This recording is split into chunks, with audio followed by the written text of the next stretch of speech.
Does this look familiar to you guys? Jones Garcia gets stripped. Will Richard racing the other way. Welcome to Golden State, Will Richard. How about another clip? This time with him isolated on the perimeter against Jones Garcia. And look at the quickness of that steal before pushing the pace and then getting fouled. Let me ask you again, does that look familiar to you guys? Because I don't know about you, but those are the kind of hands you don't see very often. And the last time I saw a Warriors guard with hands like that, he was wearing number 0. The Warriors might have found their Gary Payton II replacement, and oh, he can shoot as well. Richard for 3. Quick trigger is good. I know it's been a slightly slow off-season for the Dubs, and by slightly slow, yes, they have made 0 moves. Well, they have made 0 free agency moves, because if there is one thing the Warriors have done really well over the last few years, and just in general, it has been their ability to find hidden gems either late in the draft or undrafted. And I know it's only Summer League, but I think they've done it again, because at 22 years old, Will Richard isn't your regular rookie, as we have seen so far in Summer League. He is a college champion for a reason. He does all of the little things on both ends of the floor. Just like on this play, where Richard initially prevents Jones Garcia from getting a good look, forcing a pass. He then hovers around for a bit, and once the ball gets passed back inside, look at him get up and block the big man at the rim. Another play that looks awfully similar to what we have seen from GP2. Or how about this play just to show off even more of that anticipation which he has. Filipowski gets the ball at the elbow. Richard is anticipating the handoff. His opponent cuts backdoor, but look at the reaction and then the ability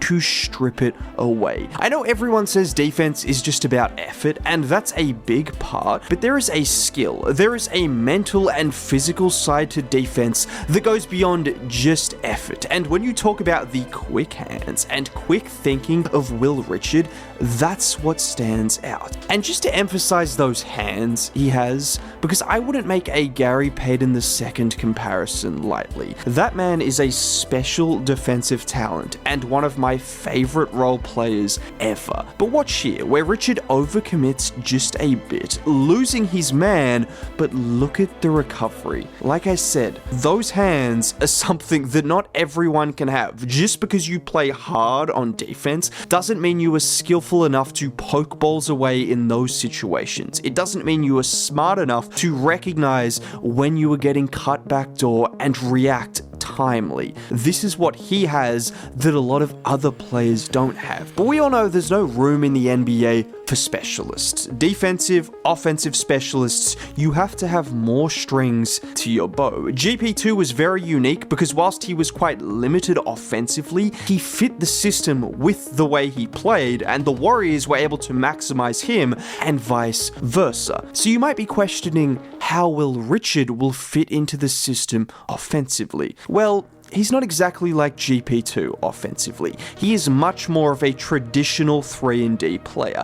And let me emphasize the 3. Because yes, in case you are worried he won't be able to space the floor, he shot 36% from 3 on 5 attempts a game his last 3 years in college, and shot around 84% from the line as well. That is 3 years of data of him being a very good free throw shooter, which normally translates to being a good shooter, and well, him being a good shooter regardless of that. Just look at him here coming off a pin down and comfortably knocking down the 3. Or how about here, where after he had forced the turnover initially, he sprints the floor and no hesitation in transition, he just laces the 3. What you'll notice about his shooting, he has a quick release. He's also comfortable putting the ball on the floor as well. So if the defense runs out at him to prevent that 3, he can put it down and then either find a teammate or he can get to that mid-range as well. The spot-up three-point shooting is what you'll expect in his first year, maybe even his first couple of years, but don't be surprised when he puts the ball on the floor and makes a play or two. You don't become a key contributor on a championship team in college without being able to do a little bit more than just spot up and shoot, and Will Richard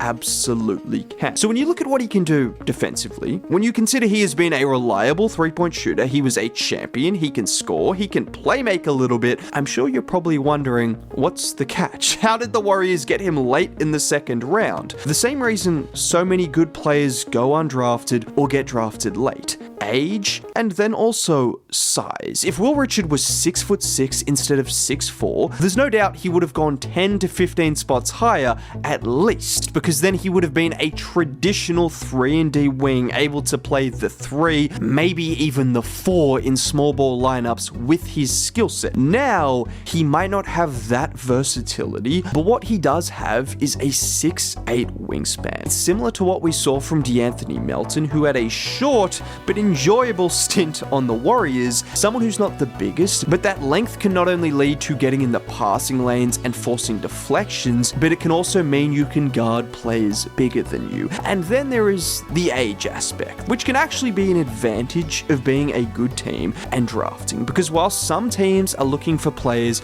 with high upside, with those later picks that most of the time don't work out, the Warriors drafted someone who doesn't have the highest upside in the world, but he has all of the traits to be a solid NBA player. And if you can get a solid NBA player late in the second round, then you have done really, really well. And there's this idea that drafting players isn't a win now move. There's this idea that a guy like Will Richard couldn't be a useful addition to the roster because he's a rookie. Just think about some of the recent NBA champions and NBA finalists. Some of them have had rookies playing key roles and big minutes. Christian Brown, Derek Lively. If you go back a few years, Kendrick Nunn and Tyler Hero played 20 minutes a game in the finals, and that's the finals. I'm not telling you Will Richard is going to be playing in the NBA finals when he hasn't even got a guaranteed contract yet, but if rookies can play in the finals, then they can definitely help teams win during the regular season. And that right there is what Will Richard can do. Forget about the playoffs. And we saw this last year with Quinton Post. And what I like about his game, in addition to everything I've already said, is it complements itself. What I mean by that is, in addition to having incredible hands and being able to force turnovers, he's good at then getting out in transition and pushing the pace. This is such a key attribute of being a great defensive team. It's not just the ability to force turnovers, but it's the ability to score off those turnovers. And in addition to that elite defense, expect some solid shooting, some additional playmaking, some ball handling, and just a guy who's going to compete every single night. And with a late second round pick, I mean, you can't fault it. Now, if you want to hear me continue to talk about Will Richard and the rest of the Golden State Warriors, subscribe for more content like this. Dropping a like on the video would be cool. Have a great day. Bye.